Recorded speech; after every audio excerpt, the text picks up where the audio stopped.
¿Alguna vez se han puesto a pensar por qué, ante problemas muy parecidos, una persona reacciona de una manera y otra de una forma totalmente distinta?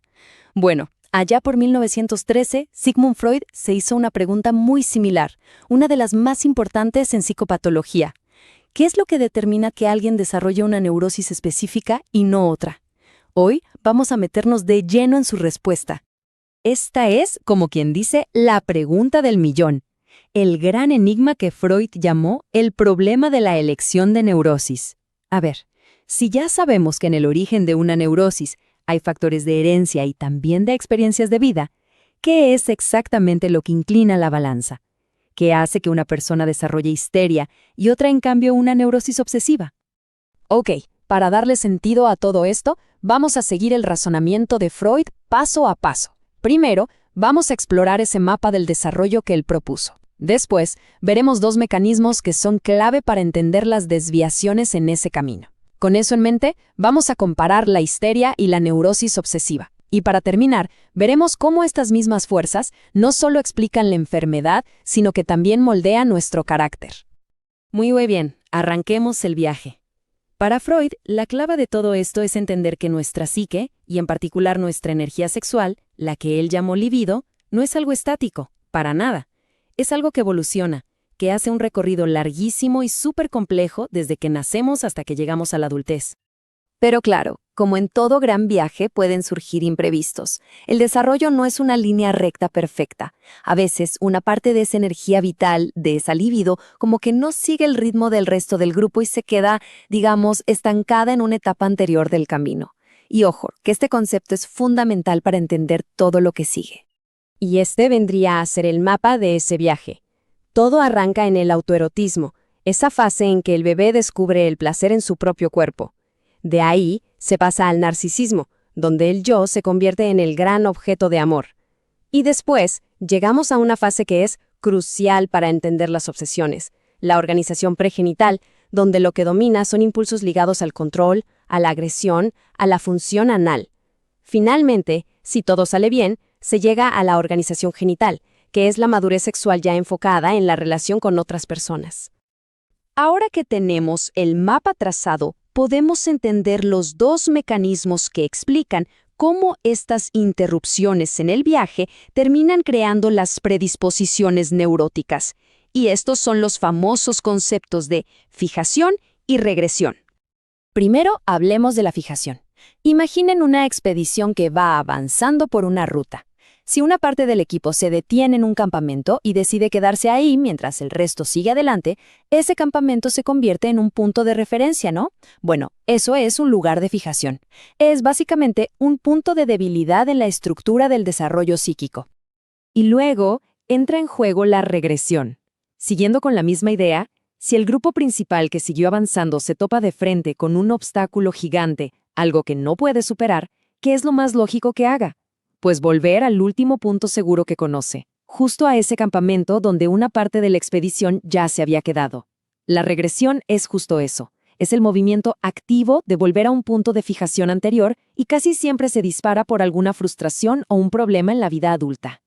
Entonces, aquí está el clic, la clave de todo. Para Freud, la predisposición a una neurosis es, en el fondo, una interrupción en este viaje del desarrollo.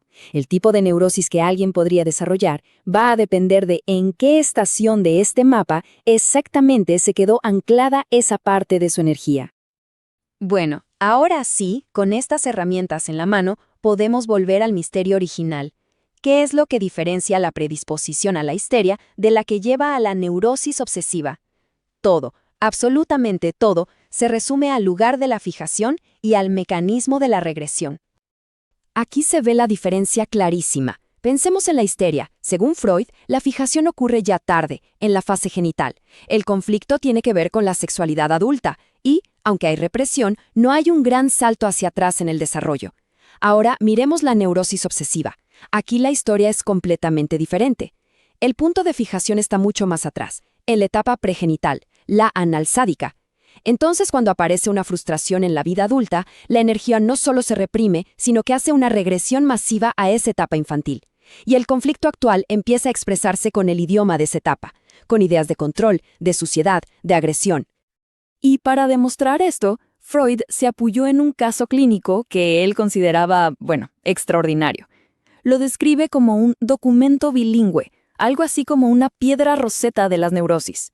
Se trataba de una paciente que básicamente le permitió ver en vivo y en directo cómo un mismo conflicto podía ser traducido a dos lenguajes neuróticos totalmente distintos. Primero el de la histeria y después el de la neurosis obsesiva. A ver, repasemos la historia de esta paciente porque es fascinante. Primera etapa. Tenía un matrimonio feliz, una vida sexual genital normal. Segunda etapa. Llega la primera gran frustración, cuando se entera de que no puede tener hijos. Esto dispara una histeria de angustia. El conflicto todavía se está jugando, por así decirlo, en el terreno de lo genital. Pero después, en la tercera etapa, el golpe es todavía más duro. Su marido se vuelve impotente. Freud lo llama una desvalorización total de la vida genital. De repente, esa vía de expresión se cierra por completo. Y el resultado, en la cuarta etapa, es que la libido, sin poder seguir adelante, hace una regresión masiva a ese antiguo punto de fijación en la fase sádico-anal. La neurosis se transforma. Ahora, acá es donde la cosa se pone todavía más interesante, porque Freud lleva esta idea más allá de la enfermedad. Resulta que estas mismas fuerzas, la fijación y la regresión, no solo crean síntomas patológicos, sino que también son las que moldean rasgos de nuestra personalidad de todos los días. Entonces, ¿cuál es la diferencia entre un rasgo de carácter y un síntoma neurótico? Según Freud, todo depende de si la represión funciona o fracasa. Por ejemplo, si un impulso infantil hacia el desorden se reprime con éxito, se puede convertir en un rasgo de carácter. La persona se vuelve súper ordenada y limpia. Eso es formación de carácter. Pero si la represión fracasa, ese impulso original vuelve y crea un conflicto. La persona no solo es ordenada, sino que siente la necesidad de lavarse las manos 50 veces al día, aunque sepa que es irracional. Eso ya es un síntoma neurótico. Para ilustrar esto, Freud usa un ejemplo muy de su época que hoy puede sonar un poco controversial, pero que sirve para entender su lógica. Él observó que algunas mujeres, después de la menopausia, al cesar su función genital, parecían cambiar de carácter. Para su teoría, esto se explicaba como una regresión de la libido a la fase pregenital. Entonces, rasgos como volverse más peleadoras o avaras no se veían como algo nuevo, sino como la reaparición de aquellos impulsos sádico-anales de la infancia, que ahora encontraban una nueva forma de salir a la luz. Entonces, para resumir todo este recorrido, el punto crucial es este. La predisposición a la neurosis obsesiva reside en una fijación en la etapa pregenital sádico-anal del desarrollo y sobre todo en la posibilidad de una regresión a esa misma etapa cuando la vida nos pone un obstáculo enfrente.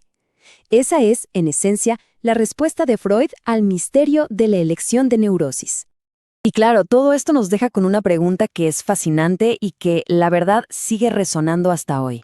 Si las mismas fuerzas del desarrollo moldean tanto nuestra personalidad como nuestros síntomas, ¿dónde se traza la línea que los separa? ¿En qué punto ser una persona extremadamente ordenada deja de ser un rasgo de carácter y se convierte en una compulsión que nos atormenta?